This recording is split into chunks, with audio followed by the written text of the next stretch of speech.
Hello everyone, welcome back to Mistakes Were Made. This is a channel that I created to document our family's progress with debt reduction and eventual elimination. And today we are going to do our budget recap for the first pay period of October. Now, like last month, or at least the last pay period, we're a little bit out of order. We're doing the recap first and then doing the budget with me. No particular reason, that's just the way it came up. I do expect that we'll get back into the order that makes a little bit more sense to me for the next one. But let's get started. So zoom right on in. All right, so how did we do on our budget? Excuse me. At the time when we were creating our budget with me, we did already know what the pay situation was going to be, so we have no changes there. It's still $1,931.05 for Mr. M and $2,226.85 for myself. We did not have any extra income as far as miscellaneous income, but we did have $30.73 of Etsy income. The buffer rollover, we already knew what that was going to be at the time as well. So let's do some math here. 1931.05 plus 2226.85 plus 30.73 plus 211 cents. All right, so we are working with $4,388.74. Okay, now we're moving on to our recurring costs, our typical monthly expenses. And as usual, for some unknown reason, even though we have it like on an auto pay for $875, they decided to only take out $874.99 for the mortgage. Netflix was $15.49. Kindle was $11.99. My insurance was $129.25. Oops, make that look a little bit more like a 5. The water bill was $133.99.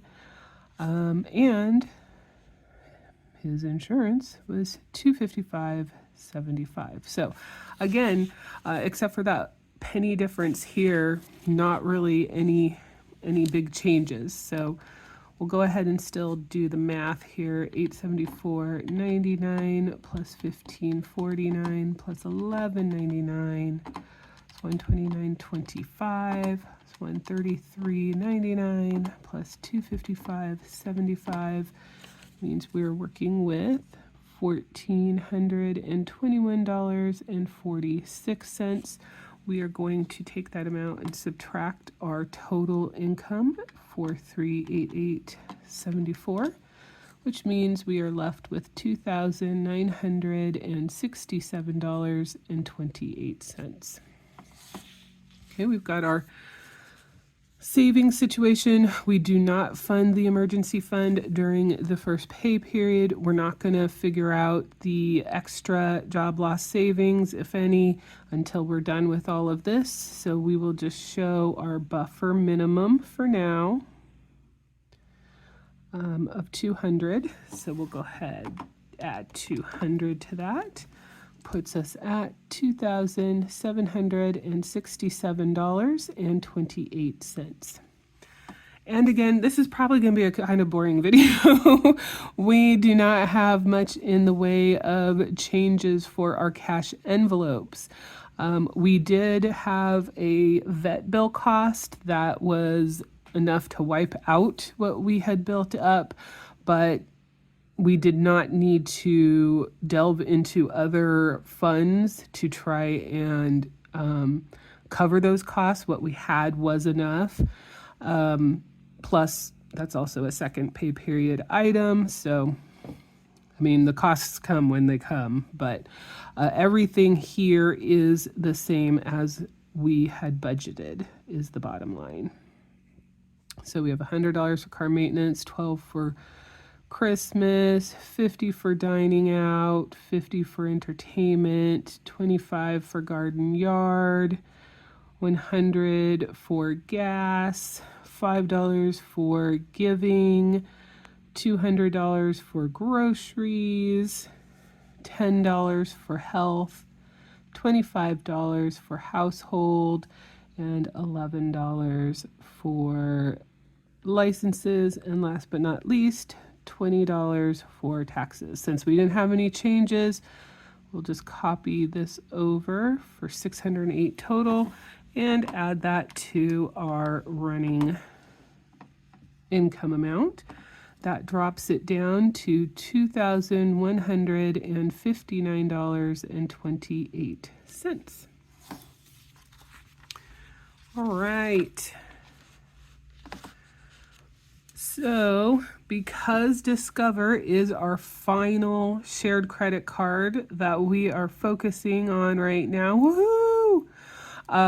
The entire budget that we have in place as a line item for our overall monthly budget is going to the Discover card. So $1,226 is slated for Discover over the course of the month. Because $1,226 is a lot to take out all at once, we have broken it up between the two pay periods. So this pay period, we did in fact pay $613 to the credit card. We'll figure everything else out later, but we have $613 here. So again, add $613 to our running total, and that brings us down to $1,546.28. No changes with my allotment here. I did use the entire amount. Add 30 there, so we are now at $1,516.28, and $100 did come out. However, I did forget, and I blame being sick at the time when we were documenting things during our last cash envelope stuffing, that this $100 was intended to go to apples. Unfortunately, I marked it on our tracker for the yard cleanup stuff, so we're just going to keep it at that, at yard cleanup. And then next pay period, when the next $100 comes out, that will be allocated to apples, and the first one that comes out in November will allocate to apples. And hopefully my brain will be where it needs to be, and we'll get that taken care of. All right, so we bring that down here to $100, and we don't want to do that. We want to add the 100 to that since it's a negative, and we are at $1,416.28. So we do have a bit of a difference from what we originally estimated, because we did have that Etsy income.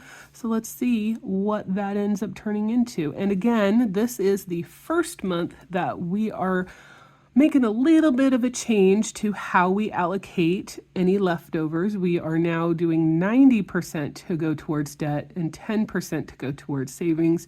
One, because we have well exceeded the goal that we had put in place for our savings for when the job goes away.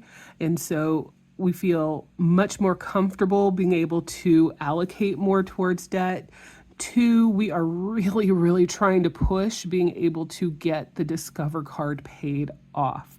And so again, more motivation to get more money put towards that, and just where we are in our process, this change makes sense and feels like the right thing to do. So $1,416.28, we're going to subtract 90%, which leaves us with $141 for savings instead of the $138 we originally expected. We also have our 28 cents, so we can now pop right back over here and fill in the savings portion really quick. So there we go, 28. And then we are going to take our 1416 and subtract the 141, and that leaves us with 1275. Now, because we only have the one card that we are focusing on at the moment, we are not doing my normal 0, 0, 25, 70, 50, 75 thing, because we don't have multiple places for the debt payment money to potentially go. So it's just a funny coincidence that it still ended up landing on a number that we would have potentially picked had we been doing that. But 1275 is where we end up instead of 1247. So we'll write that really, really small up here because I didn't really leave a whole lot of room, did I? Okay, 1275. So that is amazing. 1275 as well as the 613. That's part of our normal payment process. Not too shabby. Not too shabby at all. All right, so this one was a really quick review. I guess mainly because not a whole lot changed and we already had a lot of the information on the front side. We definitely stuck with our budget and things went as expected. So now let's take a quick look, like we typically do, at where we are in the debt reduction process for the pay period. All right, and this is going to be very short as well. And I'm very excited about the fact that it's going to be very short. Okay, so the first pay period of October covers the 1st through the 15th. And, you know, we'll just do the big reveal because there's only one line item. We've got the Discover card. We started the month at $8,513.69. We have ended the pay period at $6,625.69, which is a difference of $1,888. So not a bad start for our first true pay period where we're fully focusing on the Discover. Next pay period, we will have another $613 to come off of this, and we'll see what else might occur. I'm really excited for the possibility for us to be dropping into the 5,000 level. I'm really hoping actually we might be able to do a little bit more than $5,000, or a little bit more to bring us under $5,000 is what I should. I mean, hey, if we could do $5,000, I certainly wouldn't turn that away either, but that's not going to happen. But yeah, hitting that milestone of 5,000 or less would be fantastic. Now, as far as what we're looking at, future look here, the official word is we are working through November. Now, if you've been following the channel, you know that that was like the linchpin piece that we needed in place to have any chance to be able to pay the Discover card off by the end of this year. It doesn't guarantee that we'll be able to pay it off by the end of this year, but it makes it an actual possibility. So hopefully, especially with the changes that we're making on the 90%, 10% instead of the 75-25, that will help, you know, boost those reduction numbers just a little bit more. So even if I don't work into December, which of course would be an incredible blessing and help us solidify the ability to pay this all the way off by the end of the year that much more. Hopefully we'll be in a position where if the job goes away at the end of November, we have paid this down pretty significantly. So once we are pulling money from our savings in order to make the budget whole, it's just going to be that one pay period in December, the second pay period of December, where we still have this debt as a target for for our costs. Now, that doesn't mean if we do pay this off in December, that doesn't mean we're going to stop focusing on debt reduction. No, our focus is just going to shift over to Mr. M's debt items, so his car and his credit card. But we'll need to, obviously acknowledge that if the job has gone away, especially, our ability to do these kind of high-flying reductions every pay period are pretty much going to be eliminated. And so that debt reduction process is going to be much slower than what we have been able to accomplish so far. Obviously, if the job continues, then we do still have the opportunity to do some of those more impactful debt reductions, and I absolutely hope that that will be the possibility.